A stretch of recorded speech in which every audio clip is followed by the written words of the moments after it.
cuando llegó la noche 89, ella dijo: y ni el mismo Cheitán con todas sus malicias podrá desenredar los hilos en que voy a coger a nuestros enemigos.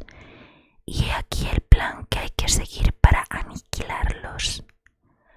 Envía por mar 50.000 guerreros que desembarquen al pie de la montaña humeante, donde acampan los musulmanes, y envía por tierra a todo el resto del ejército, y de este modo se verán cercados por todas partes, y ninguno de ellos podrá escapar. Y el rey Afridonios dijo: verdaderamente tu idea es una gran idea, oh reina de las ancianas e inspiradora de las más sapientes. Y aceptó el plan y lo puso en ejecución enseguida, y los navíos se dieron a la vela y desembarcaron al pie de la montaña humeante los guerreros, que se apostaron silenciosamente detrás de las altas rocas. Y por tierra avanzó el resto del ejército, que no tardó en llegar frente al enemigo. Las fuerzas combatientes eran estas: el ejército musulmán de Bagdad y el Khorasán comprendía 120.000 jinetes mandados por Sharkan, y el ejército de los impíos cristianos se elevaba a 600.000 combatientes. Así es que cuando cayó la noche sobre las montañas y las llanuras, la tierra parecía una hoguera con todos los fuegos que la alumbraban. En aquel momento, el rey Afridonios y el rey Ardobios reunieron a sus emires y a sus jefes de ejército y resolvieron dar la batalla al día siguiente.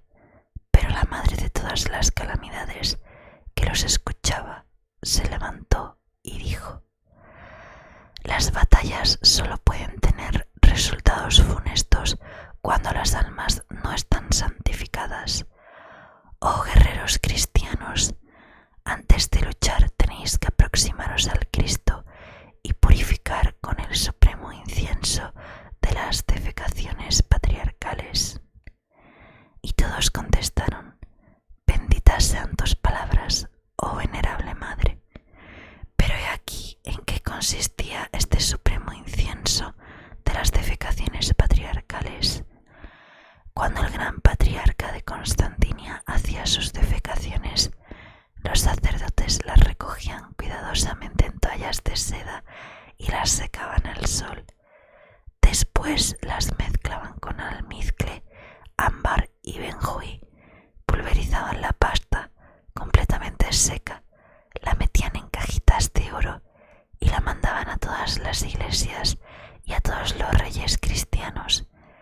Y este polvo de las defecaciones patriarcales servía de incienso supremo para santificar a los cristianos en todas las ocasiones solemnes, especialmente para bendecir a los recién casados, para fumigar a los recién nacidos y bendecir a los nuevos sacerdotes.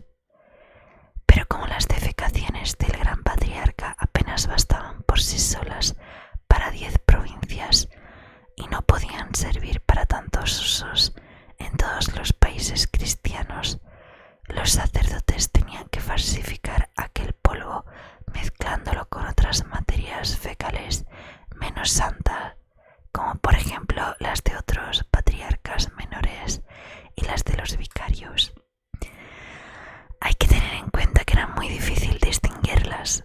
Por consiguiente, aquel polvo era muy estimado a causa de sus virtudes, pues aquellos sucios griegos, además de las fumigaciones